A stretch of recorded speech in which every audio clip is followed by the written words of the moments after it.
किसी भी चीज़ में फर्स्ट स्टेप लेना बहुत इंटिमिडेटिंग या मुश्किल होता है। तो इन्वेस्टमेंट्स की भी यही कहानी है और यहाँ डर और भी बढ़ जाता है क्योंकि रिस्क पैसों का भी है। तो इस वीडियो में हम एक छोटा सा हैक बताएंगे जो आपको इन्वेस्टिंग शुरू करने में थोड़ी मदद करेगा।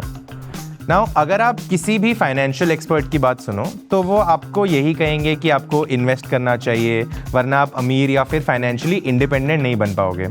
आपके दोस्त और पेरेंट्स भी शायद आपको यही ताने मारेंगे कि आप इन्वेस्ट नहीं करते हैं। लेकिन किसी ने आपको ये नहीं बताया होगा कि कैसे इन्वेस्ट करना है, या फिर जो एडवाइस आपको मिलती है वो समझने में काफ़ी डिफ़िकल्ट या मुश्किल हो सकती है। मैं अपने फैमिली और दोस्तों के साथ भी यही इश्यूज़ फेस करता हूँ। मैं उन्हें स्टॉक्स और म्यूचुअल फंड्स के बारे में घंटों ज्ञान देता हूँ और एंड में वो हमेशा यही बोलते हैं कि हाँ ये सब तो ठीक है, बट बताओ खरीदना क्या है। अब मेरे हिसाब से इसके दो ही प्रॉपर सॉल्यूशंस हैं। पहला कि आप एक फाइनेंशियल एडवाइज़र ढूंढिए और दूसरा खुद से चीज़ें समझने की कोशिश करें, यानी एक डू इट योरसेल्फ अप्रोच।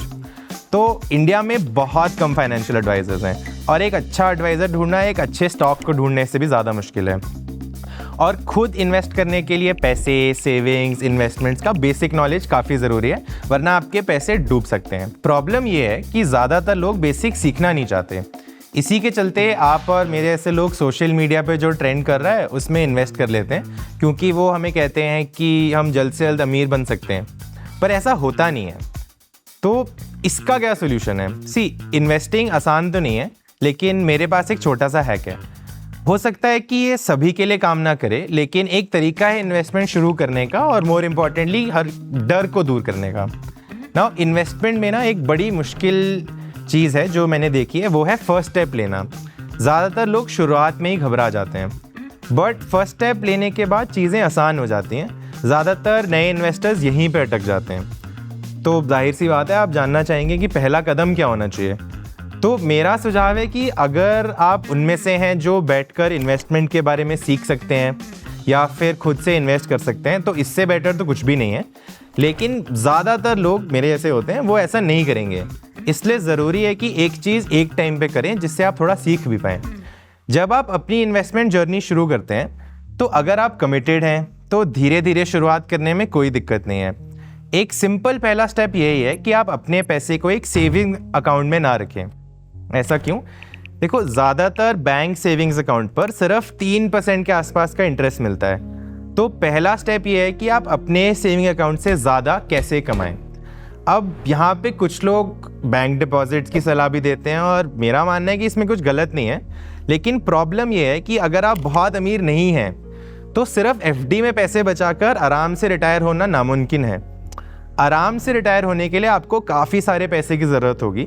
इसके लिए आपको कुछ रिस्क लेना पड़ेगा और कुछ ऐसे एसेट क्लासेस जैसे कि इक्विटी में इन्वेस्ट भी करना पड़ेगा, जिसमें ज़्यादा एक्सपेक्टेड रिटर्न होता है। पर आपको इस बात का ध्यान रखना चाहिए कि ज़्यादा एक्सपेक्टेड रिटर्न्स के साथ रिस्क भी बढ़ जाते हैं। तो जो लोग स्टॉक्स और इक्विटी म्यूचुअल फंड से घबराते हैं, उनके लिए ज़रूरी है कि वो धीरे धीरे शुरुआत करें। तो इसलिए ओवरनाइट म्यूचुअल फंड में सेव करना एक ऑप्शन हो सकता है।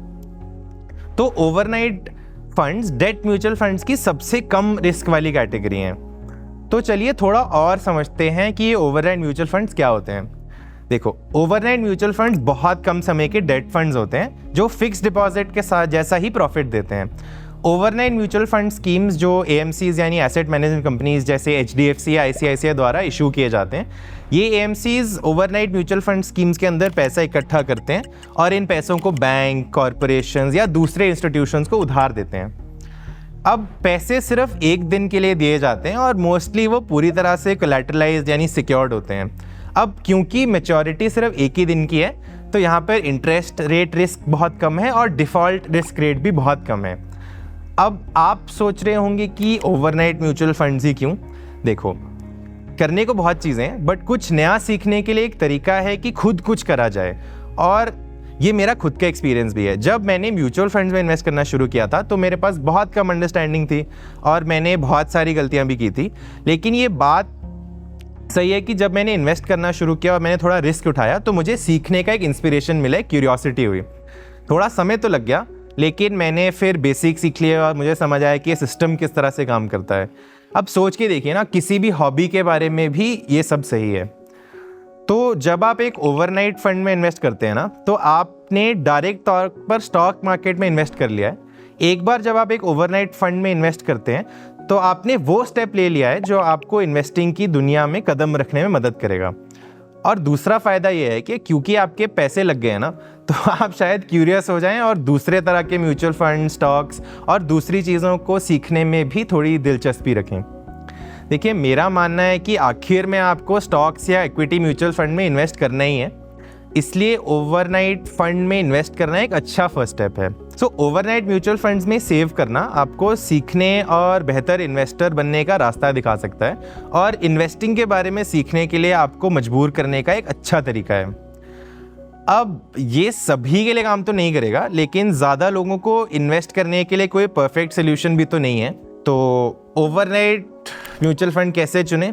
देखिए, इसमें आपको ज़्यादा सोचने की ज़रूरत नहीं है। आप कॉइन ऐप खोलो, इन फंड्स को AUM यानी एसेट अंडर मैनेजमेंट से सॉर्ट करो और सबसे बड़े फंड को चुन लो। बस इतना ही सिंपल है। अब बहुत सारी कंपनीज और इंस्टीट्यूशंस जब अपने पैसों को रखने के लिए सबसे बड़े फंड्स का इस्तेमाल करती हैं, तो इन AMCs के फंड्स में रखे गए पैसों को भी अच्छे से मैनेज किया जाता है।